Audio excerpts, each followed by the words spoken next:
Tanya here. Thank you for joining me. As you can see, I'm in a different location again. I'm upstairs in the office at the shop, so if you hear chatter or music or sounds, it's the boys downstairs. Today's video, I am going to be working on my sister, Adrienne. I call her Pete. Pete!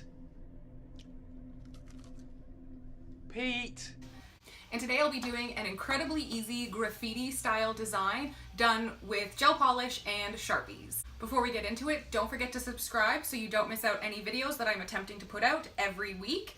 Hopefully more. Take a gander.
And that is the graffiti design I did for my sister. It is super easy. You need no art skills whatsoever, just Sharpies and gel polish. I hope you enjoyed this video and possibly even learned something. If you did, go ahead and give it a thumbs up. Don't forget to subscribe so you don't miss out.